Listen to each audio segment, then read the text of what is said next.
What's going on, people? What is going on? I know this is kind of one of those impromptus, as we always say here, man. You're kicking it here with K Styles as usual. Um, want to know how everybody's doing today? It's a very, very lovely day out here today, and we'll wait till a few people get in here. Like you said, we definitely going through very interesting 2023 for the Atlanta Falcons. And as you've already done heard the news, um, Atlanta Falcons get the permission to interview Brian Flores for the defensive coordinator position. Um, Let me see who's already up in here. Sonny, appreciate you tuning in. Um, I want to see some red and black in this chat for anybody that's in here. Um, and I want everybody to let me know how y'all feel about the Atlanta Falcons and their coaching searches for this DC position. Because as we already know, with Dean Pease retiring, um, one thing I will say, and I think a lot of us fans will probably think about, is he wasn't going to go out without having a few recommendations. Sonya, appreciate you tuning in to this chat. Chicken Hauler, Xavier Littman. Hey, man, I want to try to do these a little bit more. And like you said, it's definitely shout out to all the people. Like I said, shout out to the AFN, Mad Mike Sports. Um, Let me know if y'all think this should be something I should do. Um, I know y'all so used to the Mad Mike rants. I want to kind of bring some of that caliber too. Like I said, kicking it with K Styles is back. Like I said, we got 10 people in here already.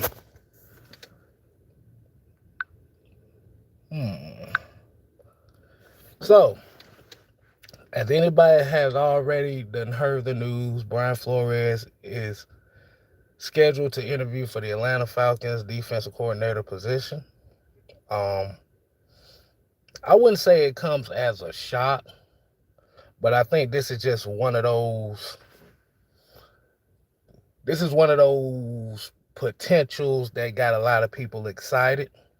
Um, for me personally, like with Brian Flores, it would make the most sense. I can honestly say that'd be pretty damn. I give it a thumbs up on them looking for that. Like, if, as we know, doing the homework. That's right, Chicken Holler, doing the homework, dealing with Brian Flores. We have to look at his history as far as pretty much been with the New England Patriot organization majority of his coaching tenures. Starting off as, and I think that's one of the underrated aspects of what he is. Like I said, he has experience not only with the linebacker position, but the secondary position. And he has a history in the scouting department. Hey, man, I'm up for it. I mean, if you look at the defenses that he has been involved with, and I know a lot of people kind of looking at the his tenure in Miami and how the defense has done improved there for a little bit. Hey, I love it.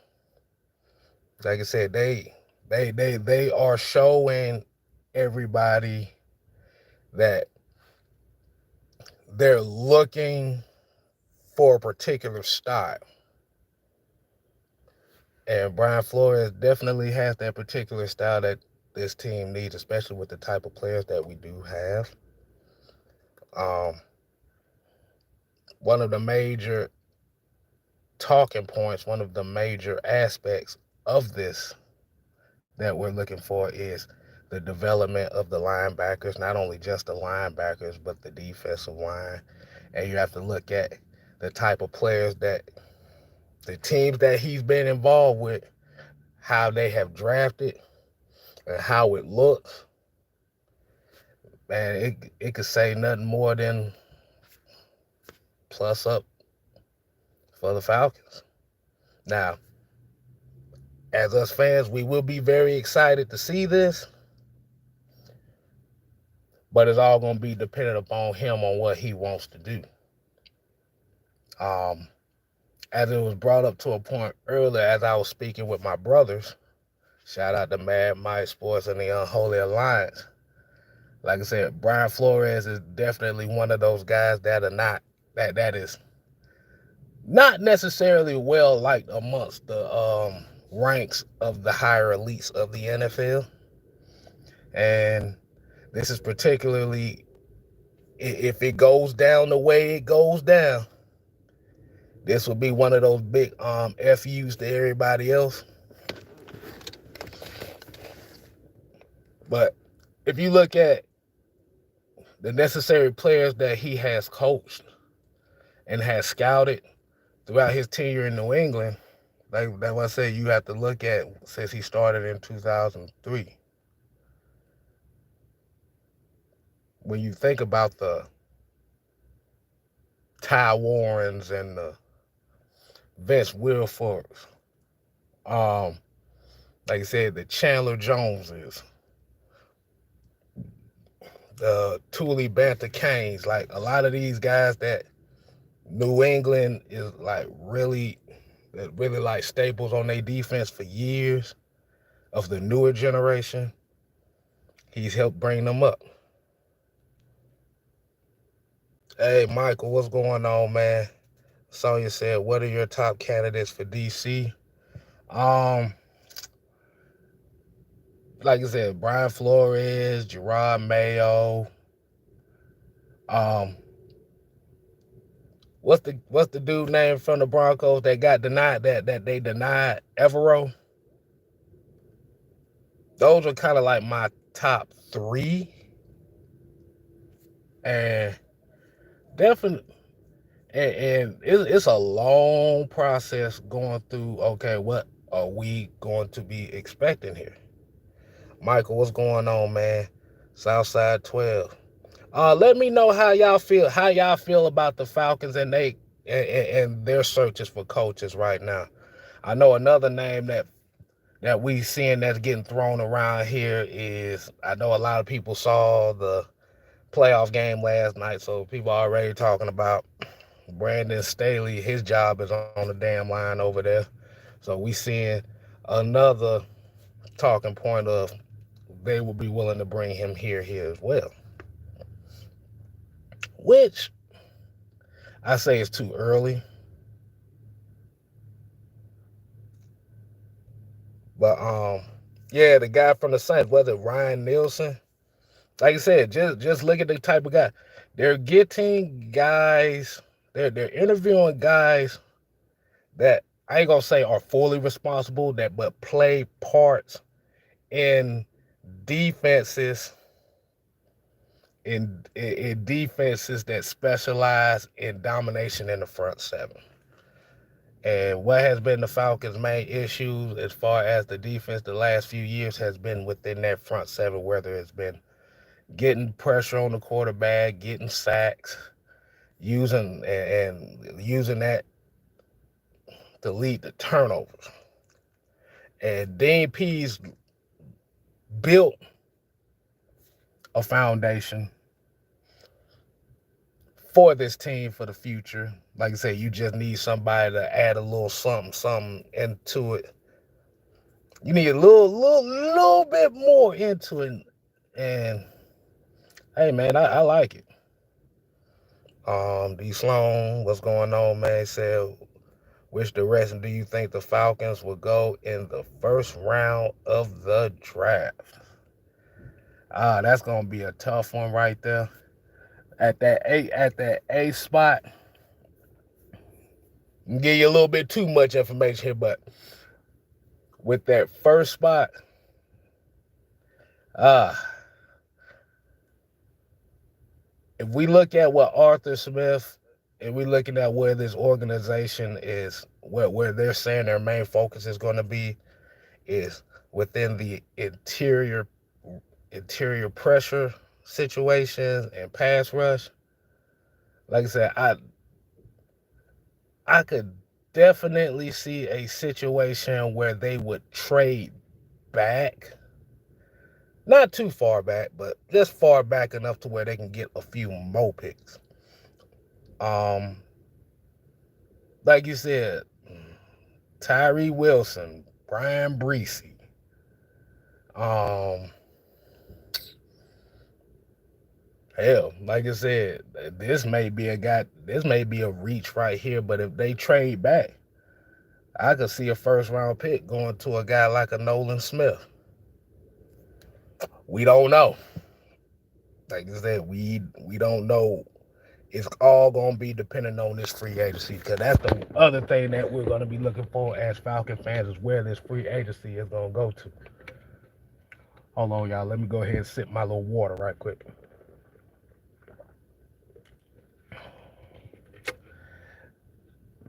But yeah, Brian. Let's see who have they interviewed so far.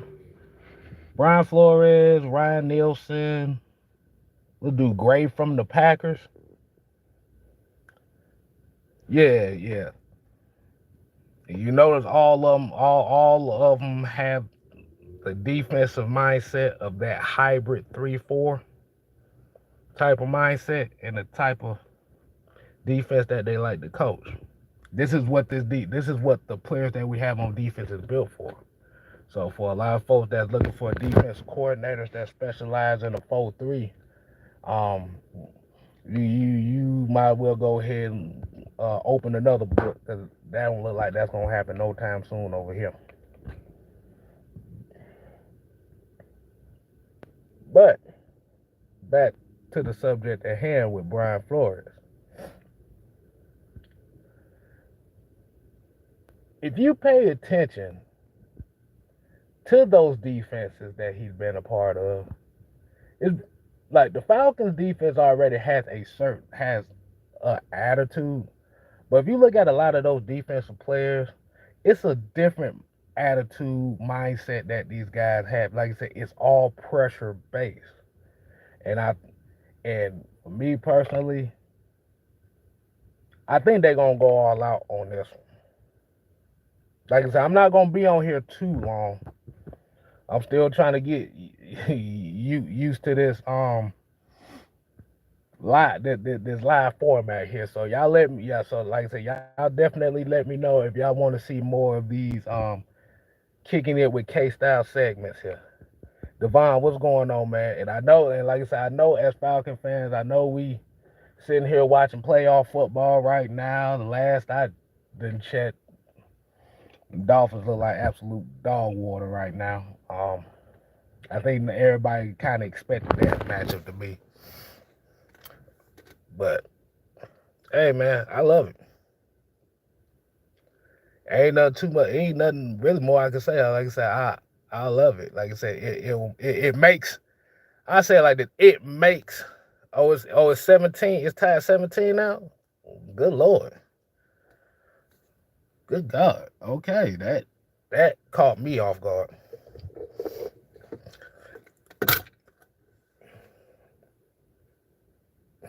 You said Southside said the Bills are selling it. Yeah, like I said, I ain't made it back to the house yet, so like I said, out here on this beautiful day doing a few things here and there. But it makes the most sense. It would make the most sense. Then you have to look at the type of players that's coming on. You gotta look at the type of players that's in this draft. Like you said, with the Murphys and the Jalen Carters, the Brian Breesys, the Tyree Wilsons, the BJ Ojalaris. Like, there's a lot of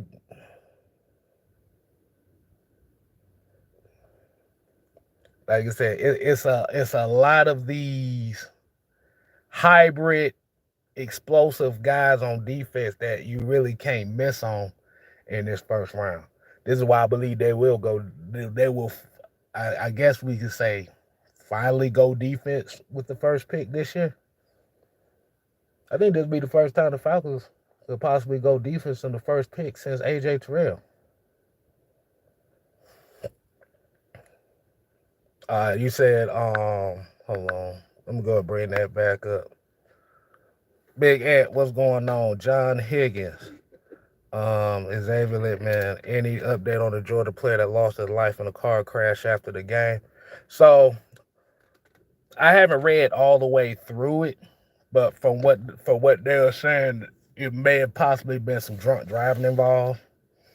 And it's just one of those things where it's very unfortunate, and you would hate to see a guy lose his life like that, especially after a big accomplishment like that. And what I say, from what I heard from the OG, the big OG, shout out OG Truth Hurts and OG Big Sam, they were saying that they ran through a couple light poles and a couple trees, so it going high speed, so it might have been some drunk driving involved. What I always say, man, it always pays to be an introvert at times. Yeah, Sonya. Yeah, they looking everywhere. So they not gonna be quick to jump the gun on one guy and say, okay, boom, boom, boom. Okay, this is the guy I want. This is the only guy I'm gonna look at. And you have to remember, Brian Flores is part of that Belichick coaching tree too. So that plays a plus in it. But I don't think we're gonna really find an answer until maybe like before the end of the month. Cause they definitely gonna want to get whoever they want before they start with the combines and stuff like that. So you got about a couple months away. And right around that Senior Bowl. So yeah, like I said, this was kind of an impromptu one. Like I said, if you want to go ahead and ask some questions right quick, I'll answer a couple questions before I get up off here. Say John Jacobs said, I think the driver may have went to sleep at the wheel. Yeah. Yeah, y'all had partying like that, man. Like I said, I'm introverted like hell, and that's one of the major reasons why I'm introverted. I don't want to put myself in situations like that where if I'm gonna be partying, I'm be partying right at the house, chilling in my drawers, listening to music. That's all I'm gonna do.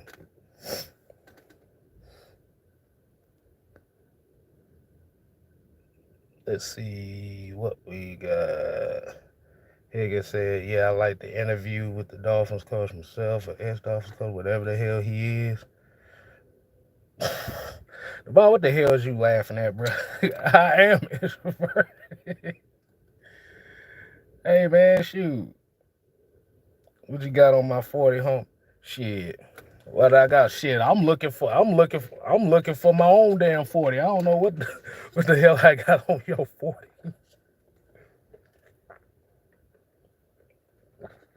Let's get it. What's going on, man? Say I like the aggressive nature going in after quality DC, and it is at that aggressiveness. It is not just they're going for like the OG coaches, but they're mixing it up. They're going for the younger guys, and they mixing it up with the older guys as well. So it's definitely a plus. It's definitely somebody that you could work with for a few years. But I like it.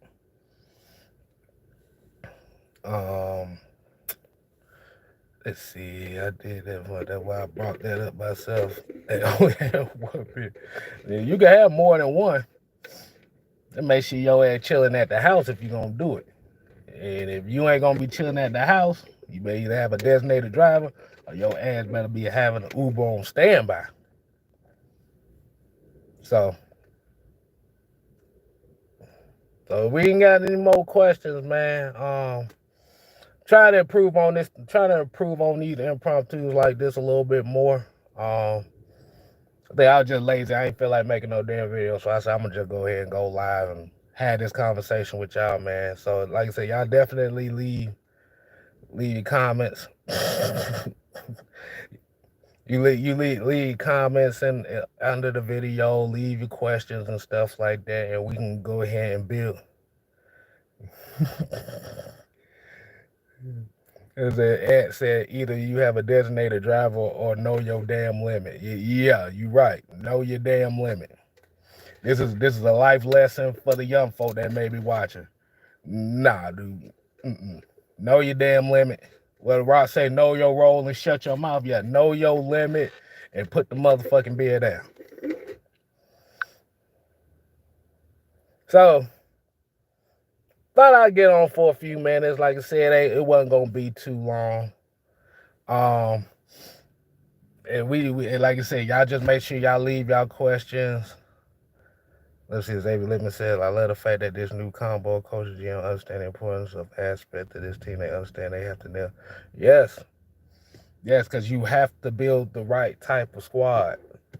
And it is interesting that they're looking for guys who were involved in defenses with great quarterbacks and understand that it takes a team to win. It takes the right coaches.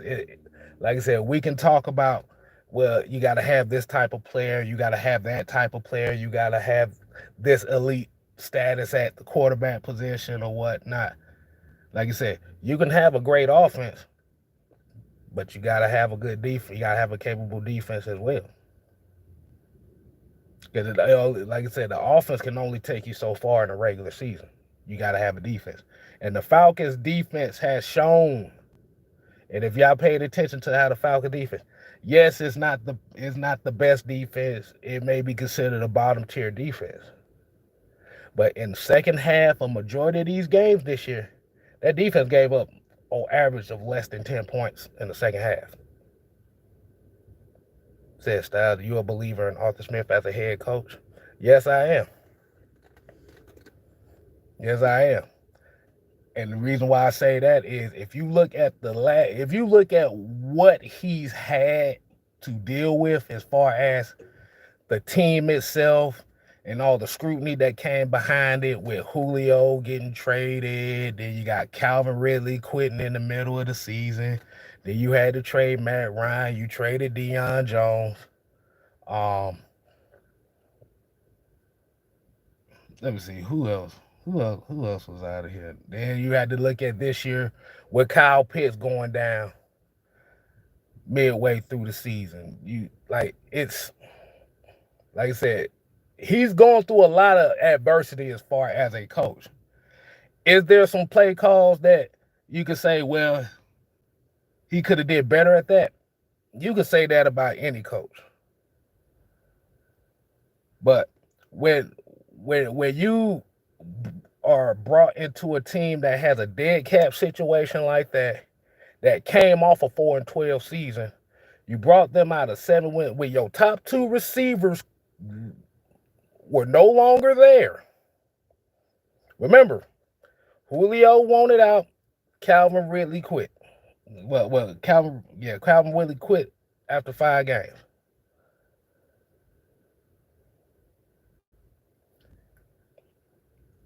And remember, if you don't have a Kyle Pitts, you have to think about it. Your best receiver, outside of Kyle Pitts, your best receiver was Russell Gage. So this upcoming season, 2023 is real. And then you also have to look at it. You dealt with the money situations, with the dead cap, and then you had to figure out Matt Ryan had to get traded because of how much money. And it wasn't all him, too. You got to think about that, too. He had to deal with Dimitrov's mess. And you got 14 wins in 2 seasons dealing with this mess. So, yeah, Arthur Smith is doing a great job right now. But the thing is, 2023 is where he and Terry Fontenot is able to put their whole entire stamp on this team. Pretty much a reset going on. Like I said, you got money to build the team. Like I said, and then you also have to think about it too. You had 85% of your draft picks the last 2 years play significant snaps for this team. So that's a plus. So like I said, just because the offense isn't throwing for 253, and that's really where the issue comes down to is this offense is not passing the ball at a clip of 250 plus yards a game. But majority through the year, they was in the top 13 in scoring. So that's letting you know what the mindset of this team is.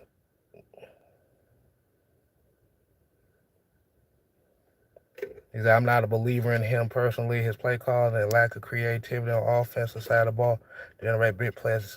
That's just me.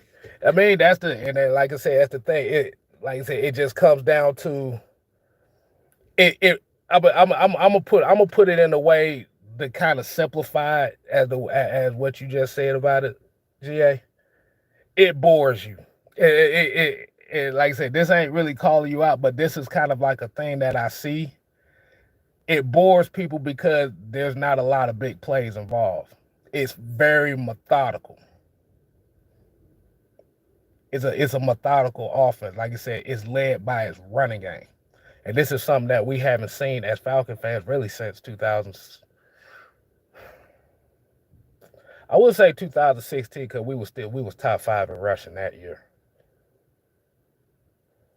But you still had the big play involved. We haven't seen an offense like this really since the Michael Vick days, where the offenses couldn't pass the ball worth of shit, but they could run it down your throat. So really, that's kind of come down to it's like an entertainment factor behind it. It's I want to be like everybody else. I want to throw the ball for 300 plus yards.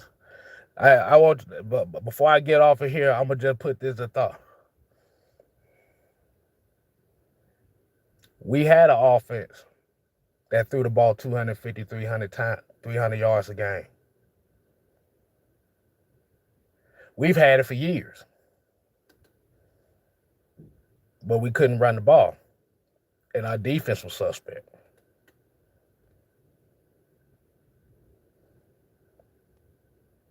So they asked the team to be a little bit more run happy. Now you have a team that's run oriented, but not having the big 300-400 yard games, and then now that's the problem. Like I said, at the end of the day, they setting the foundation up. This is what Ritter 2023 is going to be about. You're gonna possibly get your 300-yard games here, but they had to set.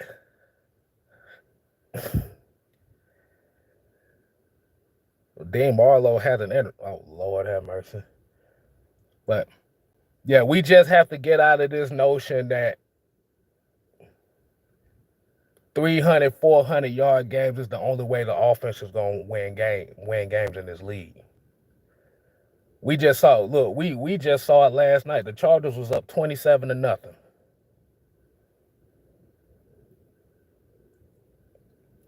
And they lost the game with 27-0, +5 in turnover margin, and lost the game by 1. They ran the ball 9 times in the second half. Does that sound familiar to you?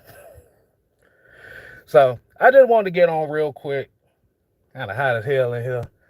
Well, definitely, like I said, definitely get on here real quick. Like I said, definitely appreciate everybody tuning in. Like I said, y'all make sure y'all go ahead and thumbs up and let me know if y'all want more of these personal one-on-ones with your boy K Styles, man. So until next time, people, be getting up out of here. Deuces.